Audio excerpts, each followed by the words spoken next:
It always starts with a group text, Aunt Linda's name at the top, followed by a flood of thumbs-up reactions and the occasional, "What should I bring?" from the usual suspects.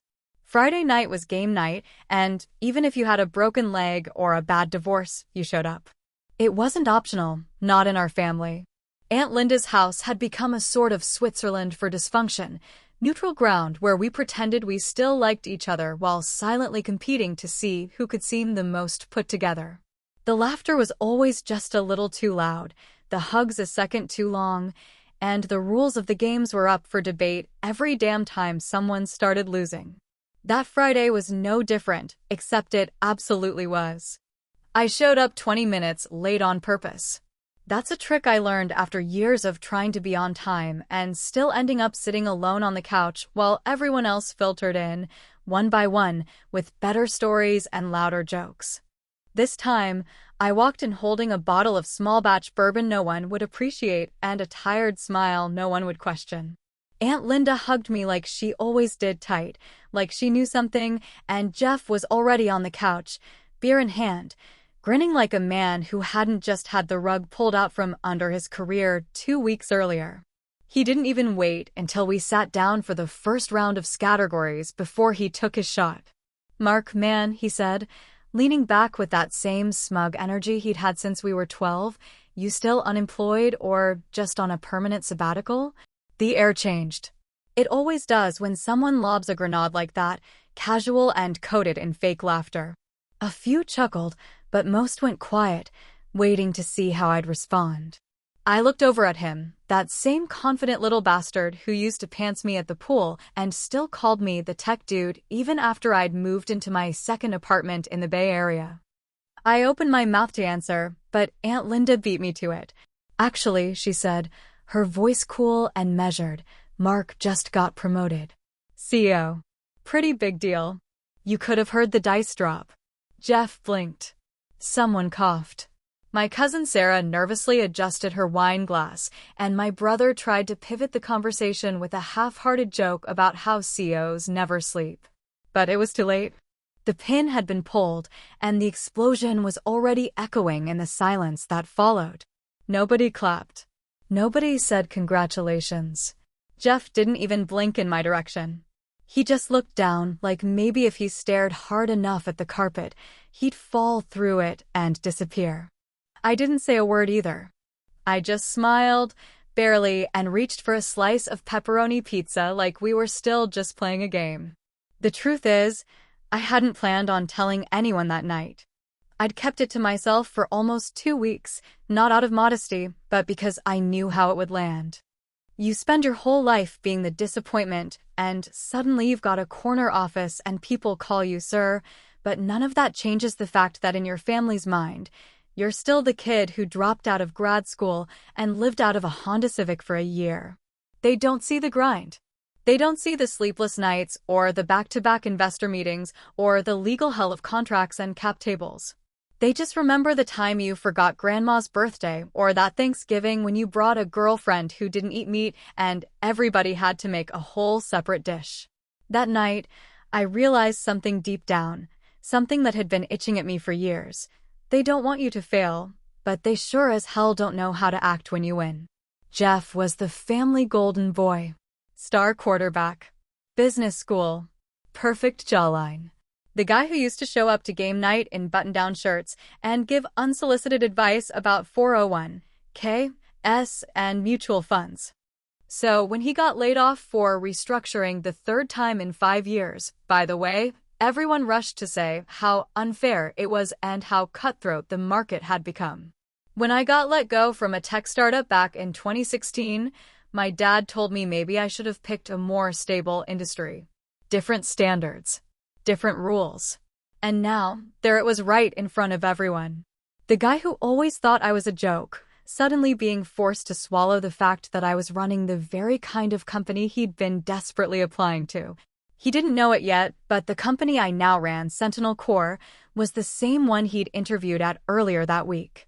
That little piece of irony was sitting quietly in my pocket, burning a hole in my sense of moral superiority. I hadn't told anyone. Not even Aunt Linda. She'd just found out about the promotion through LinkedIn, like the rest of the world. I stared across the table at Jeff as he silently picked at the edge of a napkin, his smirk replaced by that frozen look people get when they realize the spotlight has swung in the wrong direction.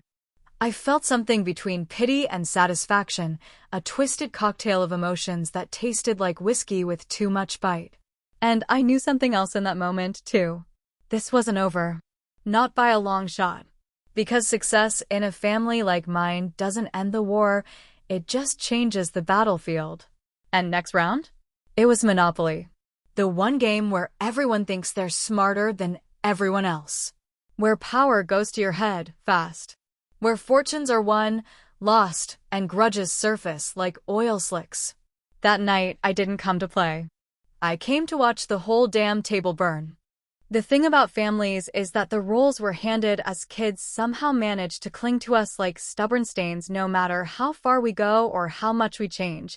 And my cousin Jeff, well, he was the golden boy from day one, while I was the guy with the weird hobbies.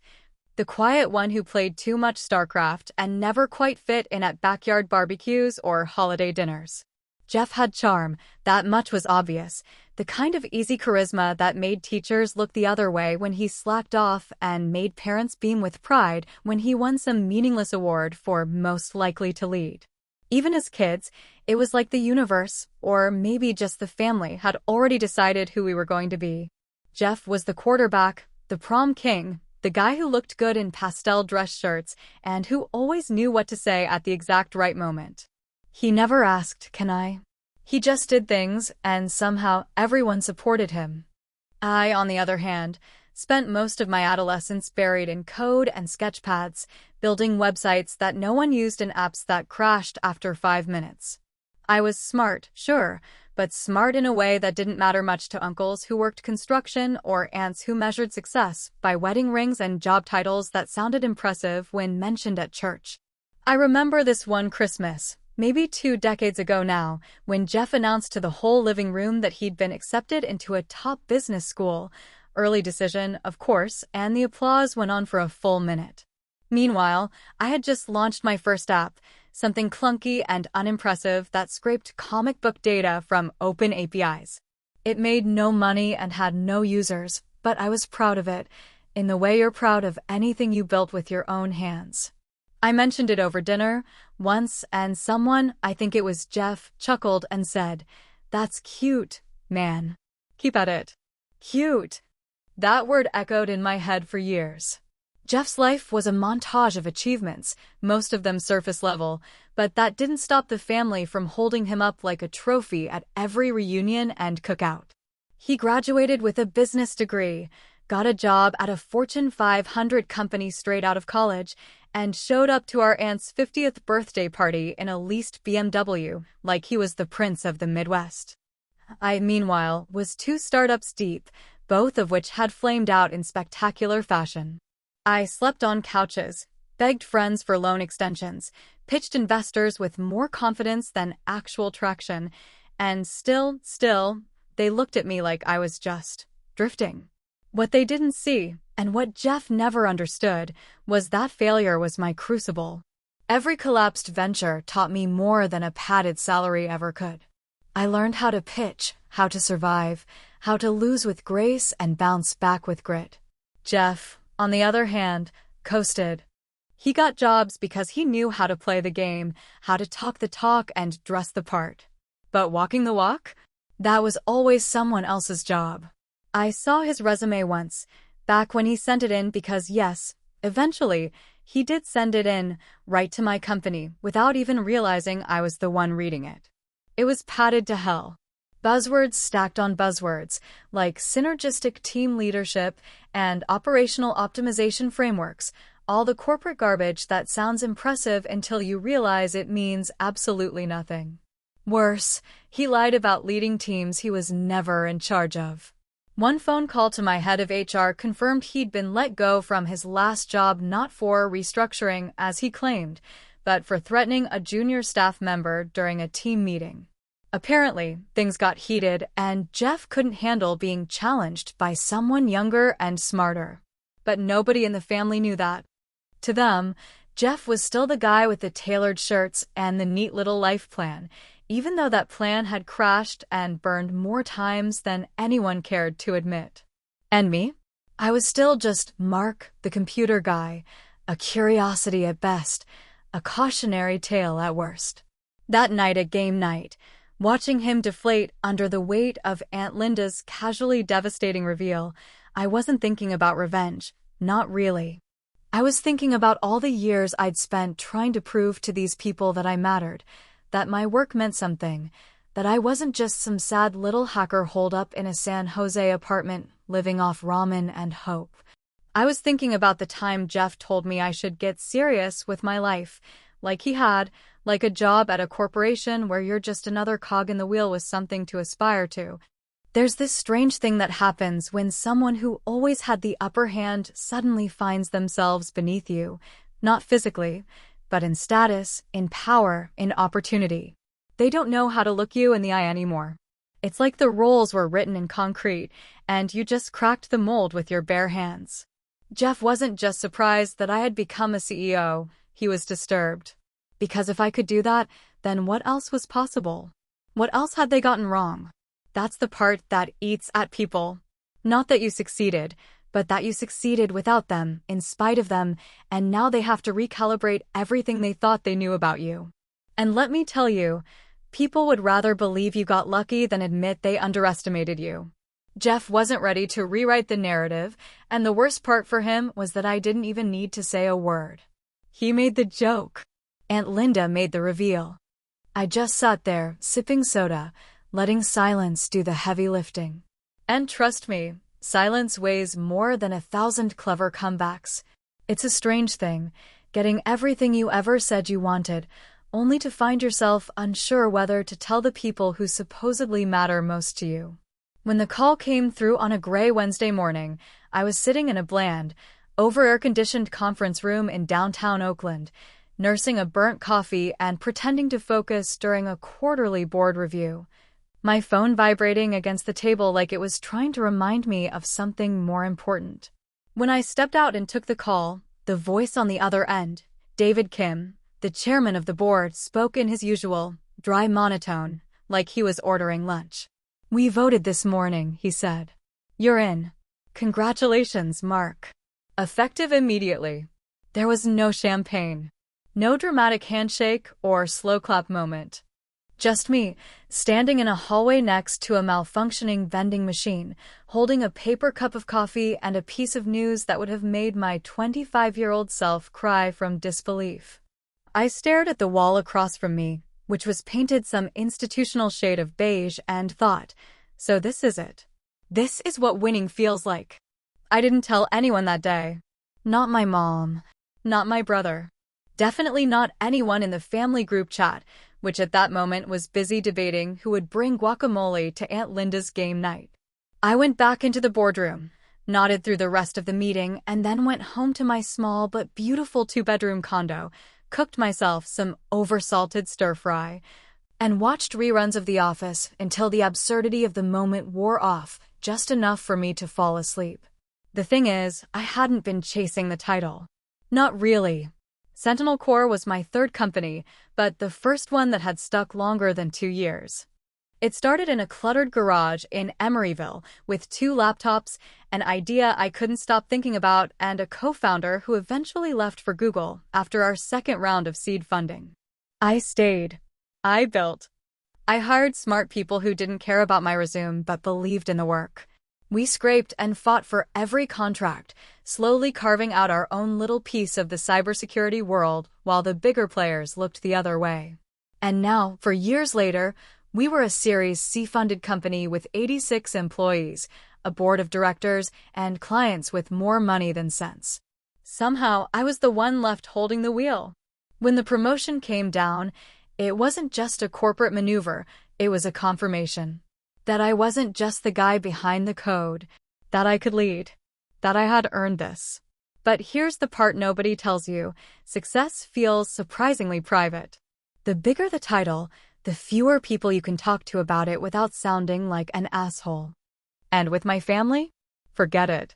There was no room for that kind of news in a group that still referred to my job as some tech thing with computers. You could argue it was pride that made me stay quiet, but honestly, it was more like fear. Fear that they'd shrug, or worse, turn it into a punchline. It's not easy to admit that you still crave recognition from people who once laughed when you said you were skipping law school to build an app. I wasn't ashamed of the title. I was ashamed that it still mattered whether or not they clapped. Aunt Linda was the only one who ever saw past the surface. She followed me on LinkedIn but never liked anything, never commented. She just watched. Occasionally she'd send me an email, short, one-liners mostly, like saw the article in TechCrunch, proud of you, or you looked tired in that photo, are you sleeping enough? She never said anything in front of the others, which I appreciated. She wasn't trying to make me into the new golden child. She just saw me. So when she dropped that bomb at the game night table, casually announcing that I'd been promoted to CEO, I knew it wasn't an accident. She was telling them for me. She had seen the job listing Jeff applied to, maybe connected the dots, or maybe just decided that enough was enough. That I didn't need to keep shrinking just to make other people comfortable.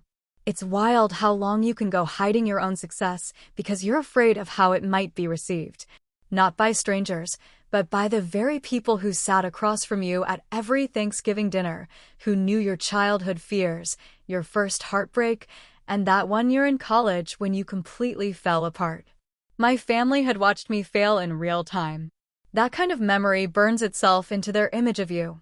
They don't know how to update the file in their heads, even when you've done all the work to become someone new.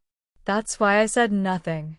That's why I let Aunt Linda be the one to speak it into the room, to plant that truth like a quiet little landmine under Jeff's carefully composed sense of superiority.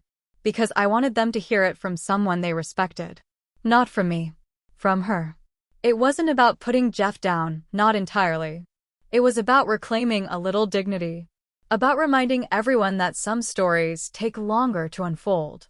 That just because you were the last one to the party doesn't mean you don't deserve a seat at the table.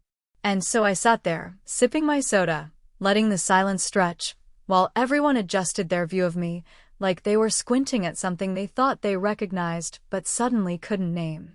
I had changed. I knew it. Aunt Linda knew it. And now, whether they liked it or not, they knew it too. But Jeff? Jeff still had no idea that the CEO who had just rejected his job application was sitting across the table, smiling politely, and watching him try to figure out where it all went sideways. I don't know what I expected when I saw his name come across the candidate list. Maybe a flicker of recognition, maybe a weird stomach twist, or maybe even a full-blown wave of righteous anger. But what I got instead was a flat, exhausted kind of disbelief. The kind that makes you sit back in your chair and stare at the screen, like it just insulted your intelligence. There it was, in the candidate queue, Jeffrey T. Sanders, application received 2 days ago, resume attached, cover letter full of inflated buzzwords, and that smug photo of him in a gray suit that practically screamed, "I used to be somebody." At first, I thought it might be a mistake. Surely, Jeff wouldn't apply to my company, not knowingly, not intentionally. But as I scanned through his profile, his shaky work history, the gaps he tried to plug with vague descriptions like contract consulting and project-based leadership, I realized this wasn't some LinkedIn mix-up or clerical error. This was Jeff, desperate, reaching, firing off resumes like flares into the night sky, hoping one of them would catch fire before his pride burned to the ground. And in that moment, I understood something both sad and darkly satisfying. He didn't even know who was behind the curtain. The company email he used was his personal one, not some recruiter or friend acting on his behalf. The cover letter was addressed to our HR director, but I always have final eyes on senior-level hires. It's a thing we do at Sentinel Core. No one joins at the leadership level without getting a hard look from the top. And that meant me. I opened his resume with a strange mix of anticipation and dread, like I was peeling back the first page of a book I never wanted to read but couldn't put down. It was worse than I expected. He claimed to have led digital transformation initiatives, which I knew meant he once convinced a tech team to use Slack instead of email. He said he managed a department of 20 people when a quick call to his old employer confirmed it was more like 4, and even that was generous. He used every empty phrase in the corporate playbook, hoping to dress up his failures in enough language to make them look like growth. But language only gets you so far. Numbers don't lie, and neither do burned bridges. One of his references hadn't even picked up the phone when our recruiter called. I scheduled the video interview out of curiosity. I wanted to see how he would pitch himself when he didn't realize he was sitting across from the guy he used to mock at every family gathering. And let me tell you, when his face appeared on the Zoom screen, clear as day, with that same rehearsed smile and tailored shirt I'd seen 100 times before, it took everything I had not to laugh. He didn't recognize me. Not at first. He probably thought I looked familiar. Sure, maybe just another executive in a sea of similar faces. I kept my video off. Let him talk. Jeff launched into his pitch with the same performative confidence he'd always used at family dinners when telling half-true stories about networking opportunities and reorgs that weren't my fault. He explained his philosophy on leadership, threw in a few anecdotes about team synergy, and even name-dropped a startup I knew for a fact had blacklisted him after he botched a collaborative project by refusing to listen to engineers. Every sentence was a bluff, a carefully stacked tower of jargon and ego that he hoped would hold together just long enough to make it through the interview. And as I watched him build his shaky little castle, brick by brick, something in me shifted. I didn't feel angry. I didn't even feel smug. What I felt, more than anything, was tired. Tired of this game we both seemed to be playing, the one where he was still the star and I was still the screw-up who needed to catch up. Tired of pretending that I didn't care what he thought, even though I clearly had cared for years. Because here he was, unknowingly begging for a spot at my table, and I didn't feel victorious. I felt something else. Something heavier.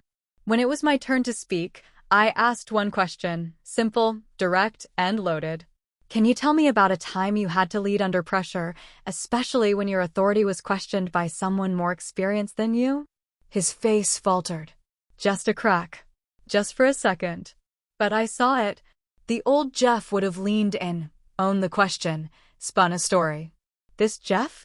He hesitated. And I knew he didn't have one. He hadn't led through storms. He'd just stood nearby while someone else held the damn umbrella. After he finished fumbling through a vague answer about collaborative realignment during high-stakes pivots, we thanked him for his time. He logged off without ever realizing who I was. I sat there alone in my office, watching the blank Zoom window flicker back to my reflection. It felt surreal, like I had just interviewed a ghost. The version of Jeff that used to haunt my self-worth had shrunk down to nothing more than a middle-aged man in a cheap headset, desperately trying to sell an illusion. When the hiring panel met later that week, the consensus was unanimous. Not a good fit. I didn't push. I didn't have to. The team saw through him just as easily as I had. On the official notes, I simply wrote, "Candidate lacks depth of experience and would struggle in a culture that values accountability." That was it. No malice. No gloating. Just facts. Still, a part of me wanted to send him a message. Not to rub it in, but to tell him what I'd always wanted to say when we were kids: you don't get to define me anymore. I didn't, of course. I let it be. Because sometimes the best revenge isn't loud or brutal. Sometimes it's just moving forward so fast they can't even see your dust. And besides, I had other things to worry about. Game night was coming up again, and I had no idea if Jeff would show, no idea if he knew yet that the CEO had blacklisted his application was also his cousin sitting 2 chairs down, no idea how he'd act if he did know. But one thing was certain: no matter what game we were playing next, the rules had already changed. And I wasn't the one bluffing anymore. There's a particular weight to a room when people are pretending everything's normal, but you can feel something has shifted underneath, like the foundation cracked while nobody was looking and now the walls are straining to keep themselves upright. That Friday night, after Aunt Linda dropped the truth like a live grenade in the middle of her living room, the atmosphere didn't explode, it imploded. The silence that followed wasn't stunned or reverent. It was awkward, sticky, and full of silent recalculations. It was the kind of silence you get when a story changes mid-sentence and everyone's struggling to remember which page they were on. I didn't look at Jeff right away because part of me didn't want to see his face. I didn't want to know if he was embarrassed or pissed off or simply confused, trying to figure out how he'd missed the biggest detail in the room, that I was no longer the guy everyone thought I was. I kept my eyes on the table, on the crumpled napkins and scattered game pieces, on the half-finished pizza slices, and the open bottle of wine breathing quietly beside the hummus. I reached for my glass and took a long drink, just to give my hands something to do. Nobody said congratulations. Nobody asked questions. My brother cleared his throat and muttered something about how CEOs probably don't get vacation days, and someone chuckled politely like that was the cue to move on. It was like the room collectively decided to skip past what just happened, pretend it was just another throwaway comment, nothing worth lingering on. But the energy had already shifted, and no amount of polite laughter was going to stitch the vibe back together. Jeff didn't say a word. He stood up, casually, as if to stretch his legs, and wandered into the kitchen like he was looking for something to drink. But I could tell by the way he opened the fridge door too hard and stared at it too long that he wasn't thirsty. He was spiraling, and the kitchen was the only place he could do it without an audience. Aunt Linda gave me a quick glance, more like a check-in than a statement, and I gave her a tight nod. She knew exactly what she'd done, and I think she was just waiting to see if I regretted letting her do it. I didn't. Not yet. Monopoly came out next, as it always did after a few rounds of lighter games and a couple drinks. It's funny how the older we get, the more we cling to these rituals, even though they always turn into miniature civil wars. Monopoly was the kind of game where money, power, and property became metaphors for old family grudges and unspoken resentments. It never ended well. Someone always flipped a board, stormed out, or accused someone else of cheating. But we played it anyway, every damn time, like it was some twisted family tradition we couldn't abandon without admitting something had gone wrong. I drew the car. Jeff ended up with the top hat, of course, he always did. Some things never change. The early rounds were quiet, mechanical. We rolled dice, bought properties, collected rent. No one was really playing.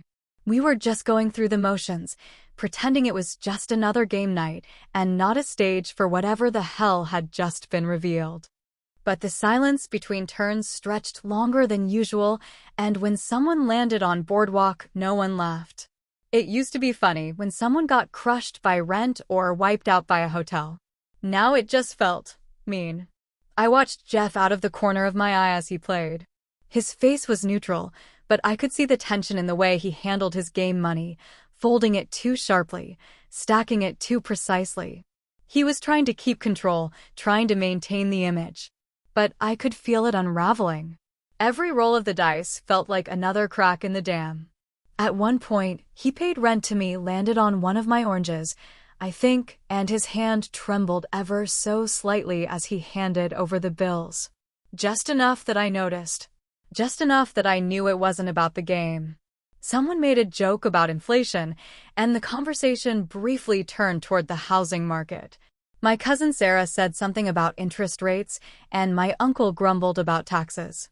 And then, suddenly, everyone was talking again, as if we could drown out what hadn't been said by flooding the room with small talk. I nodded along, offered a few vague comments, and kept playing. But I could feel their eyes shifting when they thought I wasn't looking.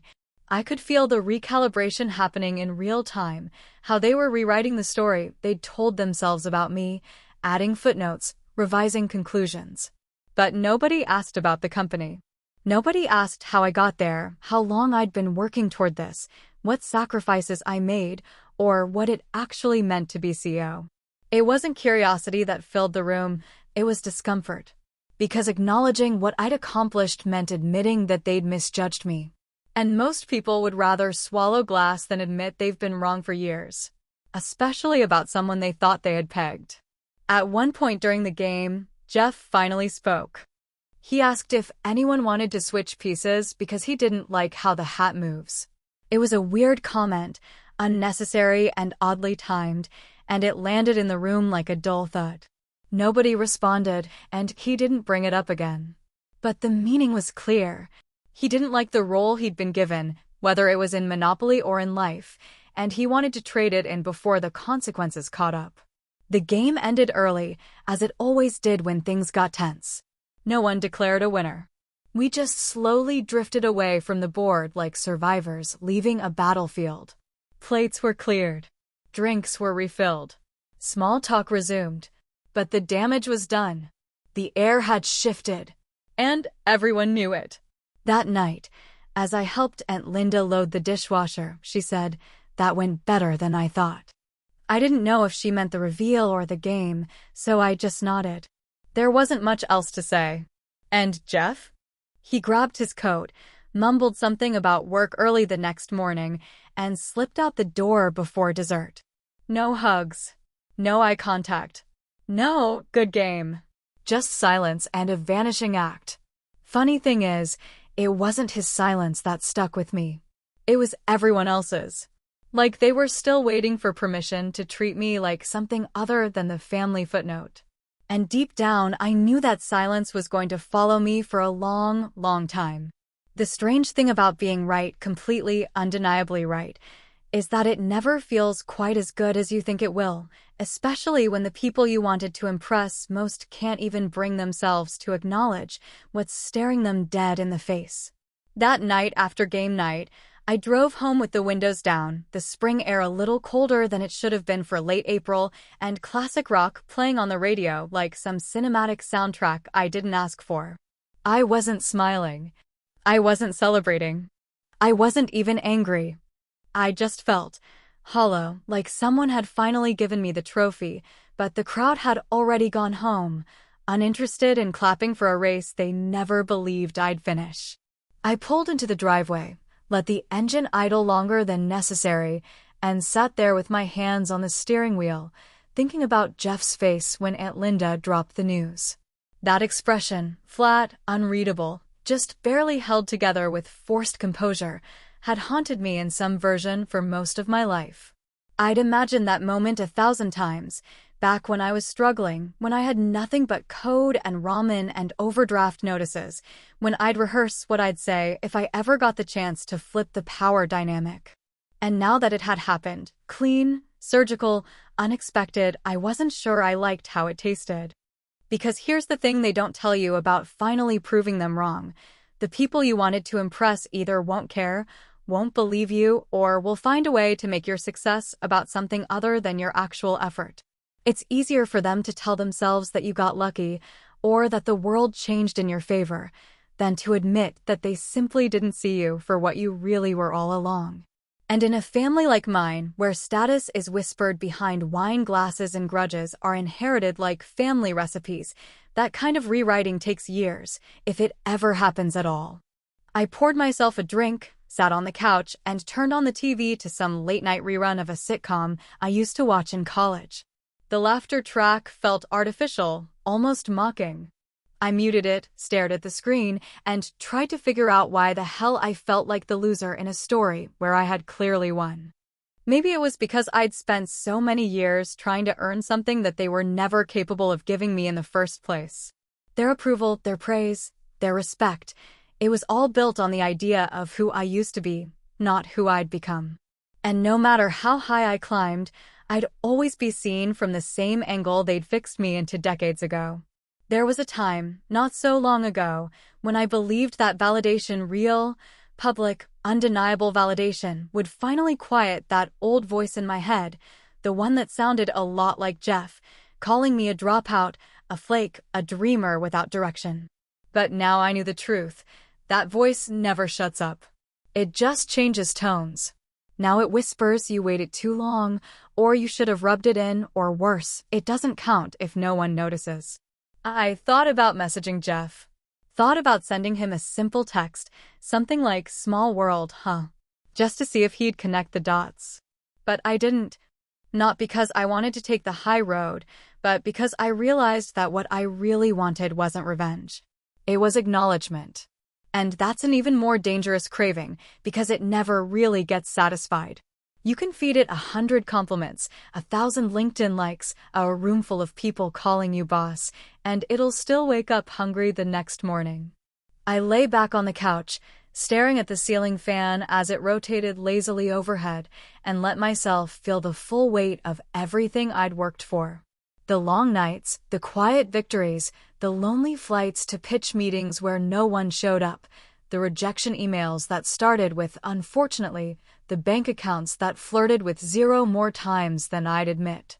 I'd survived it all. More than that, I'd thrived. And yet, here I was, still sitting in silence, still wondering what it would take for them to really see me. The worst part? I knew they wouldn't talk about it. Not at the next game night, not at the next holiday, not even in passing. Aunt Linda might give me a knowing smile or offer me the good wine instead of the table blend, but the others? They'd pretend nothing had changed. Because admitting I'd made it would force them to confront the version of me they'd chosen to believe in all those years. And that version was easier to manage. Less threatening. More familiar. Jeff would probably go quiet for a while, maybe avoid the next few gatherings, maybe regroup and land some other job where he could still play the part of the confident winner. And eventually, the moment would fade. They always do. Stories get reshaped. People forget. Or at least, they pretend to. But I wouldn't forget. Not because I needed to hold on to it, but because I needed to understand it. Needed to know that success, real success, isn't about proving them wrong. It's about proving to yourself that their opinion was never the measure to begin with. I finished my drink, turned off the TV, and sat there for a long while in the quiet, the kind of quiet that doesn't feel peaceful but necessary. I'd won something that night. Not the game, not the approval, but maybe a piece of myself I'd been chasing for too long. And still, deep down, there was this ridiculous part of me that wanted to ask, "Did you see me? Did you finally see me?" But I already knew the answer. And somehow, that had to be enough.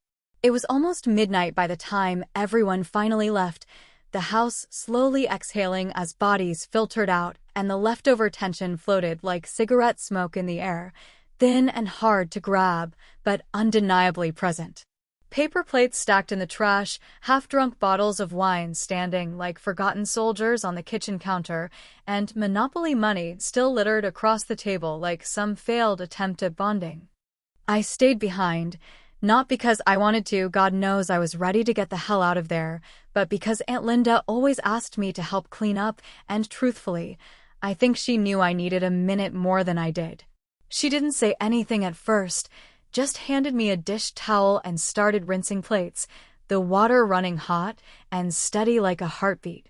We worked in that quiet rhythm only two people with years of unspoken history can fall into, me drying, her scrubbing, and the sound of the faucet filling the gaps between everything we weren't ready to say. I could feel her glancing at me sideways, trying to figure out if now was the time, if I was ready to hear whatever had been weighing on her since she dropped that grenade of truth in front of the whole family. "Jeff didn't know," she finally said, not looking up, her voice low like she was talking to the sink instead of me. "I saw his name on the candidate list last week. Figured you did too." I nodded slowly, not really sure what to say to that. Of course I'd seen it. Of course I knew. What I didn't know is that she knew.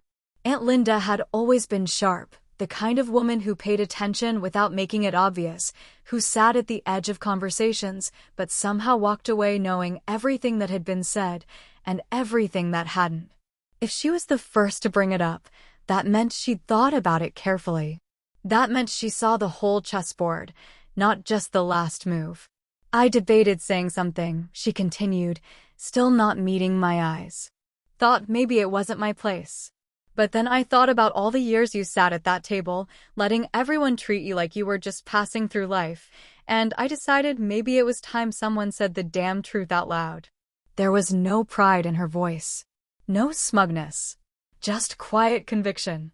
Like she'd reached a point where holding back felt more dishonest than causing a little discomfort. I appreciated it more than I could say in that moment. But there was something deeper there, something I hadn't quite figured out yet, and I needed to understand why she, of all people, had chosen now to speak up. You think I should have told them myself? I asked, not as an accusation, more as an honest question. I needed to hear it from someone who wasn't part of the usual peanut gallery. Someone whose opinion didn't come with strings attached to old jokes and forgotten birthdays. She turned off the water then, finally looked at me, and set the plate down with a soft clink on the drying rack. No, she said simply. You didn't need to say a damn thing. That's what made it powerful. I let that sink in, standing there in the quiet kitchen, dish towel still in hand like I didn't know what to do with it now. For years, I'd imagined shouting my success from the rooftops, hammering it into every doubting relative's face like a damn billboard. But the way she said it, you didn't need to say a damn thing, it hit me square in the gut. Because maybe that was the win. Maybe the power wasn't in the announcement, but in the absence of one. In letting the truth sit there like a weight, pressing down on everyone's assumptions until they had no choice but to see me differently. She leaned against the counter then, crossing her arms the way she did when she was about to say something that mattered. You know, she said, when you were a kid, they thought you were going to burn out. Too smart for your own good. Too sensitive. They didn't know what to do with you, so they just decided you were the problem. She paused, her eyes soft but steady. But I watched you. You kept going. Even when nobody clapped. I felt something in my chest shift, some old knot of resentment loosen, just enough to let a breath through. Because hearing it from her, finally, clearly, no sugarcoating, it was the kind of validation I hadn't realized I still needed until I had it. Not applause. Not attention. Just acknowledgement. Just someone saying, hey, I saw you. She picked up a wine glass then, started drying it with a slow, circular motion. Jeff's not a bad person, she said. But he's been fed on easy praise his whole life. When that runs out, people like him don't know what to do. They get scared. Angry. They start looking for ways to blame other people for their own cracks. I thought about that, about the way Jeff had looked after she said I was CEO, like the wind had been knocked out of him, but he didn't want anyone to see him gasp. I'd hated him for years, resented the way he could walk into a room and own it without trying, but now. I don't know. Maybe I just pitied him. Because I'd fallen and clawed my way back so many times that I knew who I was. Jeff had never had to do that. Not once. And now, for the first time, the floor was shaking beneath him, and he didn't have the tools to steady himself. We finished the dishes in silence after that, but it wasn't heavy. It was the kind of quiet that comes after something honest is finally said, when the air doesn't feel thick anymore, just still. I hugged her before I left. Not one of those quick, polite ones. A real hug. One that meant thank you, and I see you too, and maybe we're the only ones who really get it in this whole damn family. Driving home, I didn't feel triumphant. I felt seen. And maybe that's more important than victory. Maybe that's what I'd been looking for all along, buried beneath all the ambition and the long nights and the failed launches. Not to be better than Jeff. Just to be recognized for who I actually became. The sky was still dark when I woke up the next morning, one of those gray pre-dawn stretches where the world feels quiet and unfinished, like it's holding its breath before deciding what kind of day it wants to be. I sat on the edge of my bed with my elbows on my knees, staring at the floor, not thinking anything in particular, but somehow feeling everything all at once. It was the first time in a while I didn't immediately reach for my phone, didn't check emails, didn't start mentally drafting my to-do list before my feet even hit the floor. Something about last night had left me hollowed out and humming, like a tuning fork that had finally stopped vibrating but still remembered the noise. I kept replaying it in my head, the moment Aunt Linda had spoken up, the way the room had turned, the way Jeff's silence stretched longer than any insult he could have thrown my way. And as I stood in the kitchen making coffee, the smell filling the space like memory, I started to wonder if what I felt now was peace or just fatigue. Not the kind of fatigue that sleep fixes, but the kind that comes from spending too many years trying to win a game where the rules never really applied to you in the first place.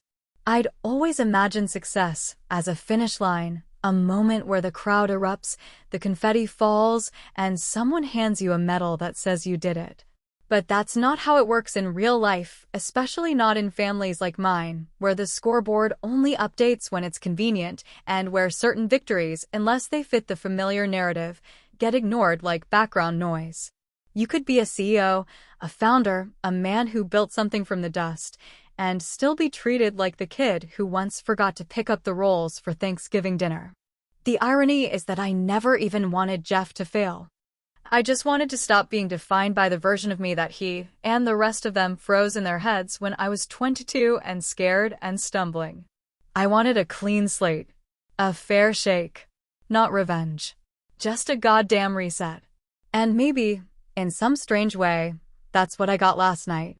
Not applause, not admiration, but silence deep enough to let the truth echo a little. Still, a part of me wondered if I crossed a line by letting Jeff fall face first into a wall he didn't see coming. I could have said something. I could have pulled him aside after that interview, told him the truth, given him a warning or even a lifeline. But I didn't. I let him walk right into it, let the reveal happen without his consent, let the weight of my rise and his decline collide in one awkward, unforgettable moment over a board game and a bowl of guacamole. Was that justice? Or just cruelty dressed in patience? Because as much as I'd love to tell myself I took the high road, the truth is I sat in that Zoom call and watched him pitch himself like a man drowning, and I never reached out a hand. I let the silence speak for me, let the years of dismissal and mockery do the talking. And maybe that's fair. Maybe that's what he deserved. But it doesn't feel clean. It doesn't feel heroic. It just feels like the closing of a chapter I'm not sure I ever wanted to be part of in the first place. Later that day, I got a text from Aunt Linda. Just 5 words. You handled that with grace. I stared at the screen for a long time, debating whether to reply, to say thank you, to ask what exactly she meant. Grace. What a word. So loaded, so subjective. Because what looks like grace from the outside might feel like quiet vengeance from the inside. Or worse, like surrender disguised as stillness. I didn't reply. Instead, I went for a walk. Just me, no headphones, no destination. I let the city breathe around me, the dogs barking from porches, the early joggers, the garbage trucks groaning down side streets. I passed a coffee shop where 2 guys in suits were laughing too loud over iced lattes and felt an odd detachment, like I was watching a movie I'd already seen. I wondered if Jeff had woken up yet, if he'd spent the night replaying my expression, trying to piece it all together, realizing too late who had been sitting on the other side of his job interview. Or maybe he hadn't thought about it at all. Maybe his ego was still intact enough to rationalize everything, to file it away under bad luck or wrong place, wrong time. That's the thing with people like Jeff. They're experts at rewriting history, so they're always the misunderstood protagonist. But maybe, just maybe, he was sitting on his own couch right now, staring at his own floor, wondering when it all started to slip. Maybe he'd think about how he used to laugh at me for trying too hard, how he once told me over Christmas ham that I'd never survive in the real world.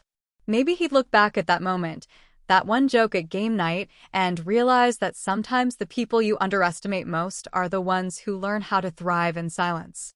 I'll probably never know. And maybe that's the lesson. That closure isn't always loud. That vindication doesn't always look like a mic drop. Sometimes, it's just the absence of doubt. The moment when you finally stop needing anyone else's permission to believe you've made it. Not because they told you, but because you did. There's another game night next Friday. This time, apparently, it's at my place. I didn't volunteer, but my name showed up on the group text as the next host, like someone decided it was time I took a turn.